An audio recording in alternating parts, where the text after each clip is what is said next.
Please welcome to the stage NHS Confederation Chief Executive Matthew Taylor.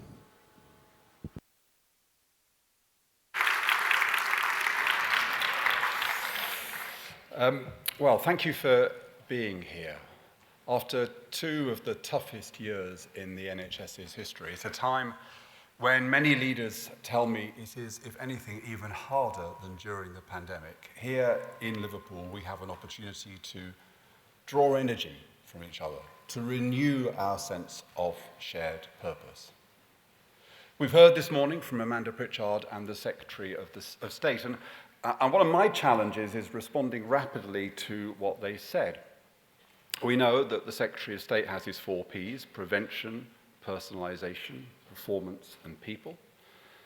Amanda this morning set out her 4 Rs: recovery, reform, resilience, and respect. Now, I've heard rumours of tensions between NHSE and DHSC, so in order to bridge the alphabetical divide, I've tried to come up with my own list. Quantity, quality, quickness. Now, I was stuck on the 4th until I looked out of the window this morning, and then it came to me, queues.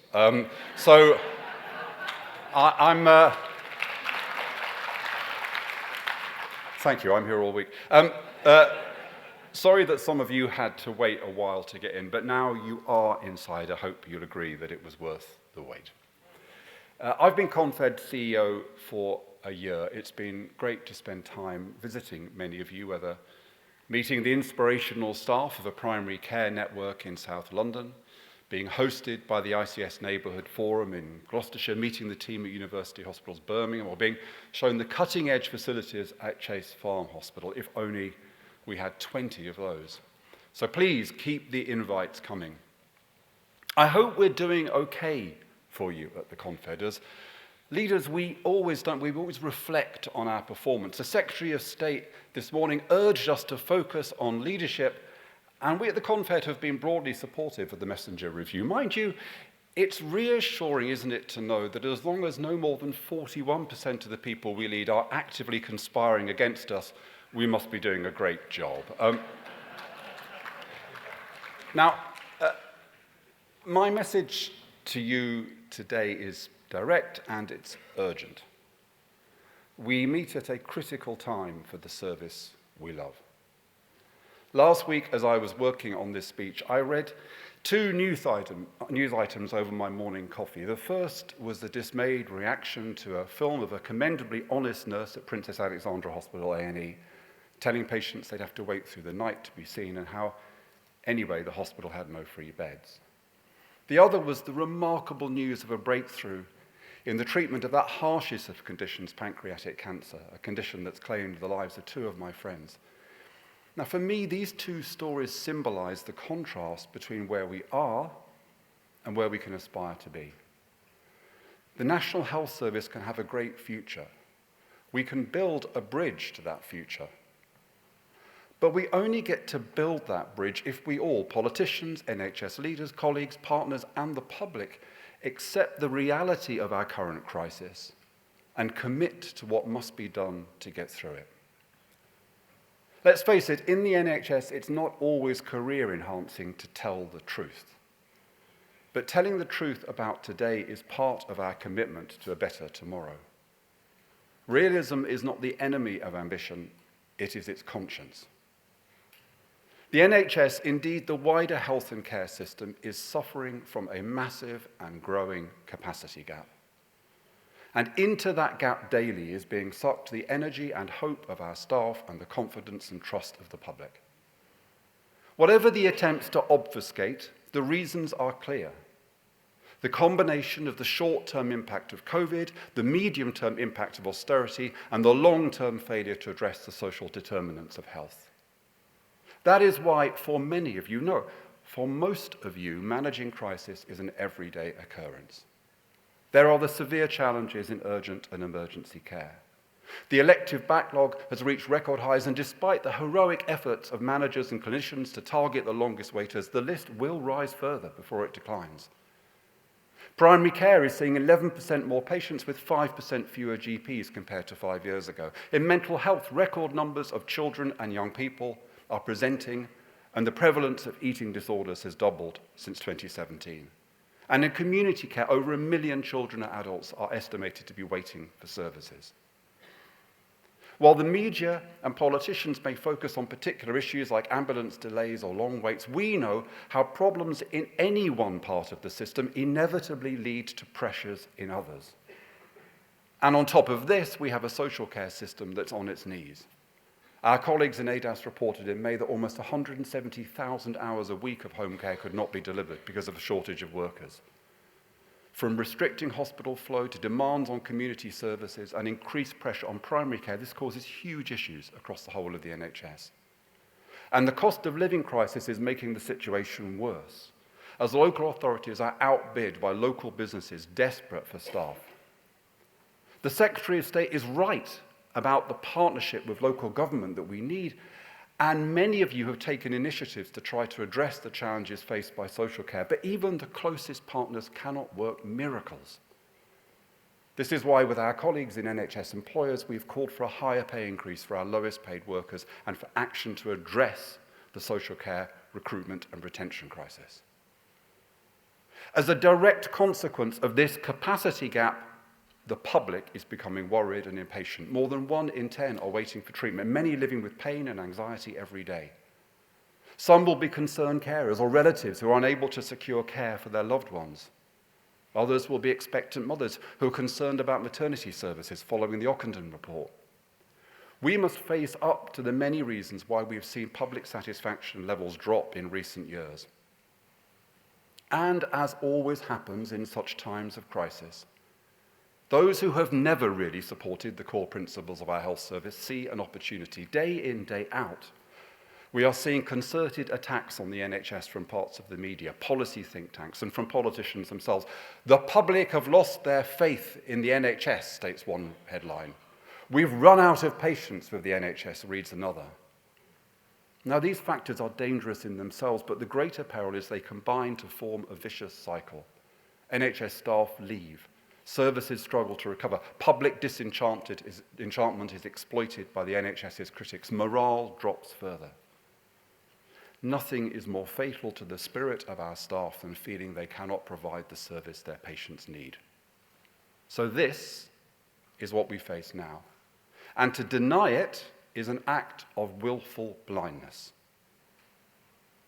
And yet, if we lift our gaze from the immediate troubles beyond the hazardous waters swirling around us, there is a better future if only we could reach it. There are so many reasons for hope. Our renewed commitment to equality and inclusion.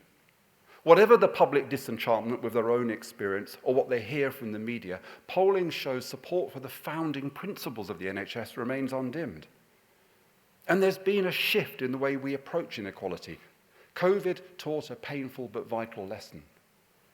The architects of the NHS believed its mere existence would end health inequality. But the pandemic laid bare the intrinsic links between health outcomes and factors such as income, ethnicity, and geography.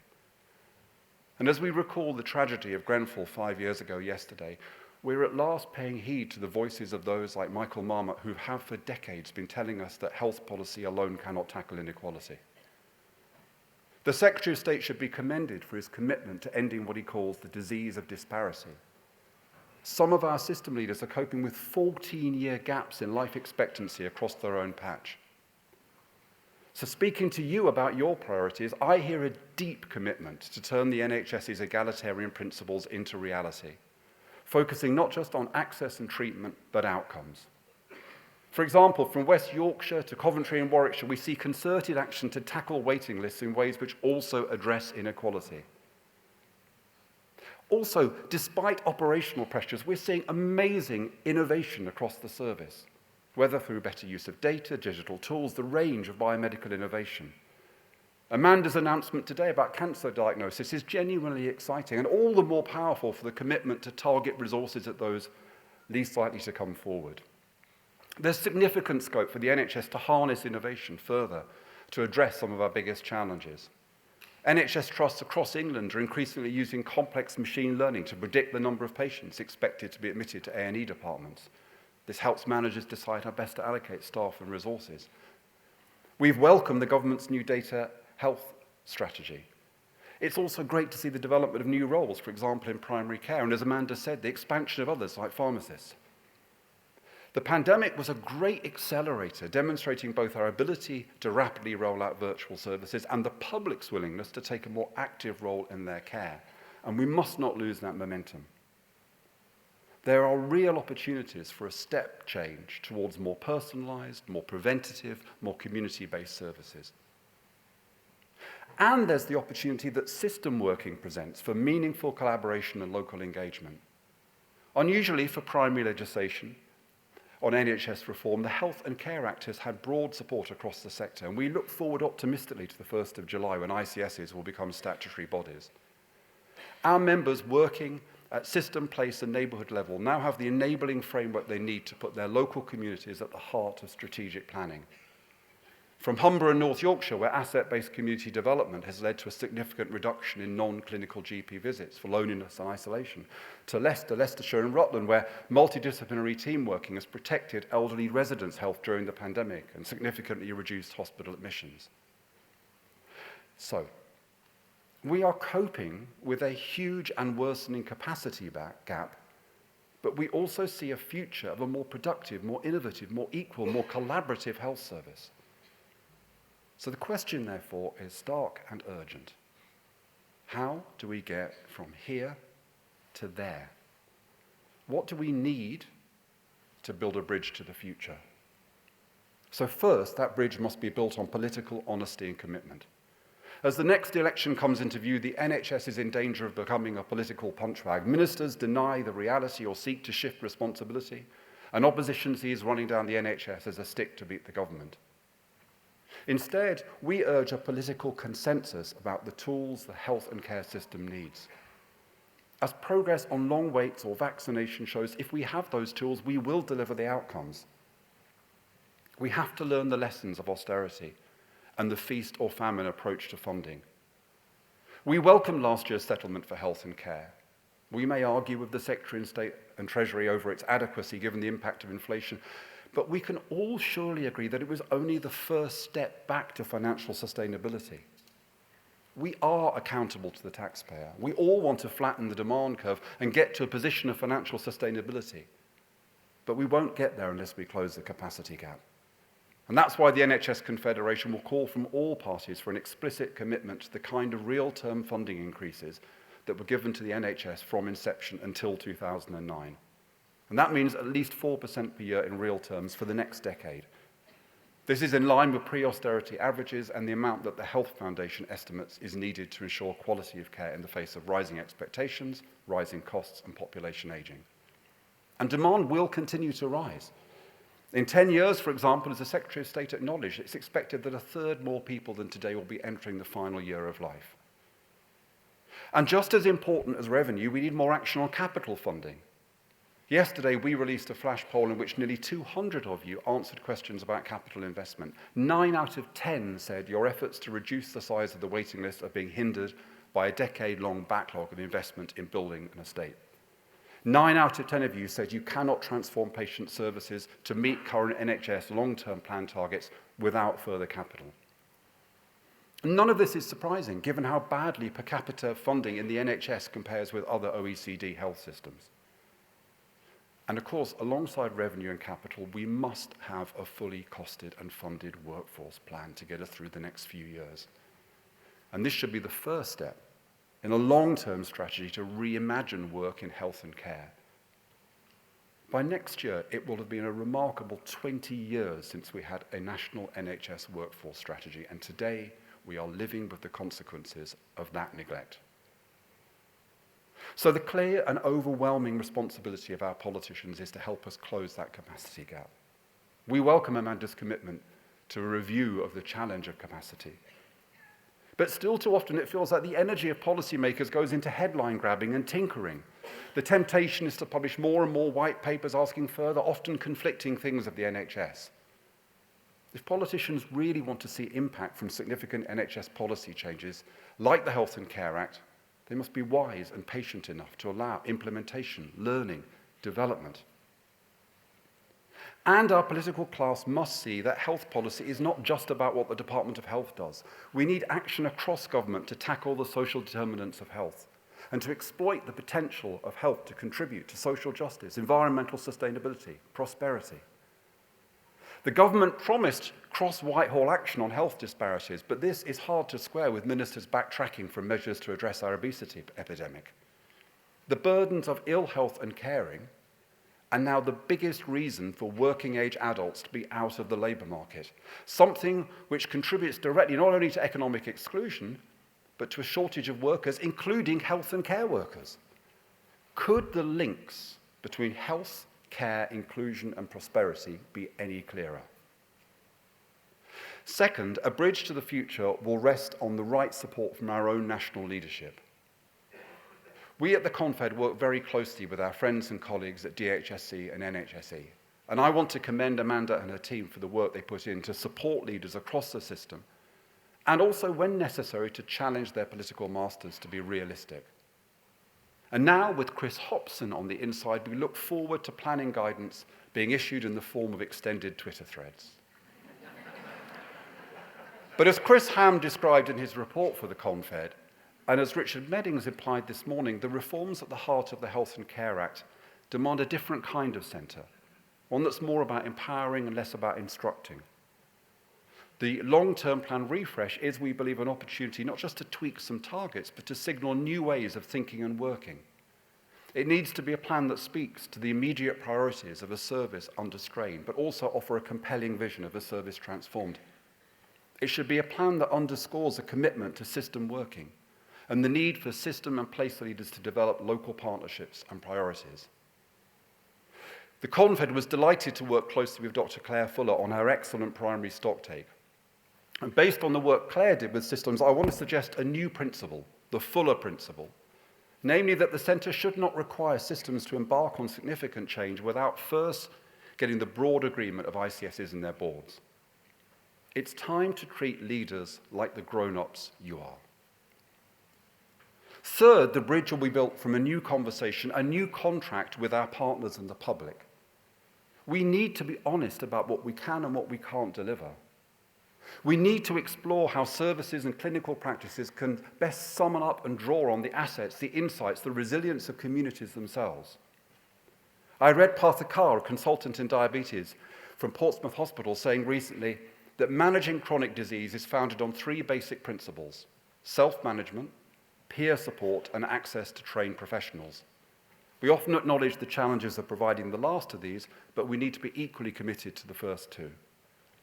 And here, we can learn from local government about how to have conversations that aren't simply about what we do, but about how we need citizens to help us. In the past, from care in the community to online consultations, too often we have failed to engage the public fully in understanding the implications, the opportunities, and the risks of change, and equally, of not changing. So now, from virtual care to patient-initiated follow-up to tackling inequalities and access, we need to bring patients and the public with us. As the Director of Public Health puts it, the NHS has tended to see its engagement with the public as an occasional date which we can walk away from if it goes wrong. Instead, working with communities should be a marriage in which we are committed to working things out in bad times as well as good. And fourth, building a strong bridge demands more from us. The NHS's record on productivity has been strong in recent years, but we need to continue to demonstrate that we're making the very best use of the money we receive. Innovations like the new surgical hubs, diagnostic centres show how we can use our estate and our staff more effectively. And with more capital investment, we can unlock greater productivity. Our leadership culture must fully reflect the beliefs we hold and the hopes we share. We need to acknowledge and act in areas from maternity services to tackling the blight of racism and other forms of exclusion where we have not lived up to our values. Victor spoke passionately this morning about the need for concerted action on inequality. A report we will publish tomorrow from our BME Leadership Network will say that the majority of BME leaders are still not confident the NHS is delivering on its commitment to combat institutional racism. Our new ways of working will only succeed if we commit to a different kind of leadership. There's been a strong tradition in the NHS of leadership that's hierarchical, paternalistic, too often focused on professional and organisational interests. But the most inspiring leaders I speak to lead through empowering staff. You work generously with other leaders in systems, collaboratives, and places. If we want the centre to let us lead, we need not just to support, but to challenge each other to be the best we can. So, genuine political commitment, focused national leadership, a new conversation with communities and the public, questioning and renewing our own culture. These are the foundations for that bridge to the future we need. To accept less is knowingly to jeopardize the future. Which takes me finally to the role of the Confederation. We're here to be your voice, to challenge our political masters to tell the truth to the public. But that isn't enough. That's why, following engagement with our members, we've developed our own impact goals covering integration, population health, innovation, workforce, and the wider economic impact of the NHS. We want to be part of creating a continuously self-improving NHS, one that's less reliant on top-down instruction and more able to mobilize our collective insights and draw energy and ideas from the communities we serve. It's why we're committed to working in close partnership with colleagues in the LGA and other agencies. It's why we've developed ambitious programs and working methods for collaboratives and place leaders. You're busy people. When we ask for your time and engagement, it must be because we're confident we have ways of thinking and acting that will materially help you. We're your organisation, and if we can do more or better, tell us. I'm delighted that all 42 ICSs have chosen to join us. We'll be working with you and with our other networks, acute, community, mental health, primary, to ensure that every system is clear about its role, its priorities, and how it can add value to the work of providers. It will take years for the full value of system and place working to be seen, but we also need to show quick wins in those areas the public most cares about. The other day, someone asked me about the mood of NHS leaders. I thought for a moment. What I hear from you can be captured in a phrase: realistic optimism. Realism about the challenges now and over the coming years, but optimism about our destination. So today, we call for that same spirit of realistic optimism from our political leaders, our national organisations, our partners, and the public. Then, as this conference will show, together we can build that bridge to the future. Thank you.